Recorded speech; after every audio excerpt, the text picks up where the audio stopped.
और वहीं ईरान पर अभी तक का सबसे बड़ा हमला हुआ है। खोंदाब न्यूक्लियर कॉम्प्लेक्स टारगेट पर लिया गया। हैवी वाटर एटमी कॉम्प्लेक्स पर अटैक किया गया। यूएस इजराइल की ज्वाइंट एयर स्ट्राइक, और ये देखिए आप किस तरह वहां पर तबाही मच गई।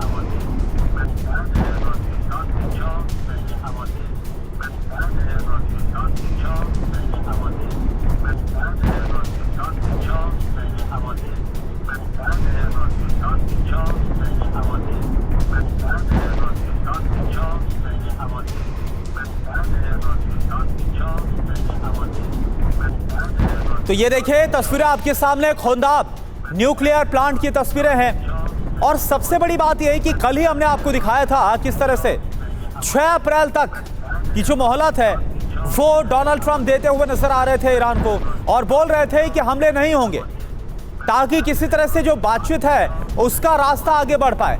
लेकिन ऐसा लगता है कि डोनाल्ड ट्रंप के दिमाग में कुछ और चल रहा होता है और उनकी जुबान से कुछ और बयान निकलता है, क्योंकि कहां वो बयान दे रहे थे बातचीत को लेकर, तमाम शर्तों का जिक्र वो कर रहे थे, लेकिन वहीं इजराइल और अमेरिका ने मिलकर अभी तक के सबसे बड़े हमले को अंजाम दे दिया ईरान के ऊपर। तो खोंदाब न्यूक्लियर कॉम्प्लेक्स ध्वस्त कैसे हुआ, खबर क्या है?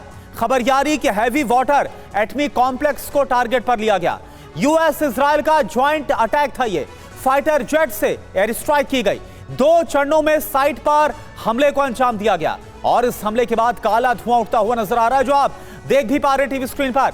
परमाणु खतरा डिकोड हुआ है फिलहाल, रेडिएशन का खतरा नहीं है। रिएक्टर अभी ऑपरेशनल नहीं था, वहां पर न्यूक्लियर मटेरियल नहीं था लीक या फिर छर्रे का कोई भी खतरा नहीं है। ईरान ने क्या कहा? अंतर्राष्ट्रीय कानूनों का उल्लंघन किया गया, दुश्मन की कंपनियां अब तबाह हम कर देंगे। Major general Brajesh Kumar sir, ये कितना खतरनाक है?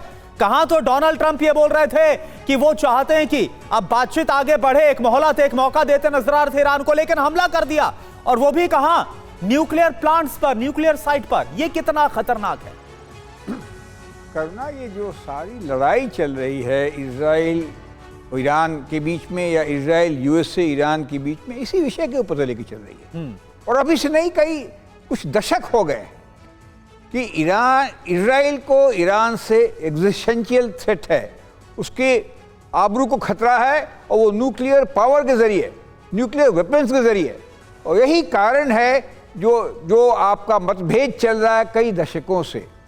याद होगा दर्शकों को कि ईरान को सैंक्शन दिया गया इसी कारण से कि आप एनरिच यूरेनियम नहीं करेंगे, वेपन ग्रेड नहीं बनाएंगे जी। और ये भी कि इस ईरान को मदद करने में हाथ रहा है पाकिस्तान के न्यूक्लियर साइंटिस्ट का, वो 3-4 दशक पुरानी बात है। मगर जो फिलहाल की लड़ाई है ये सिर्फ इसी के ऊपर में है।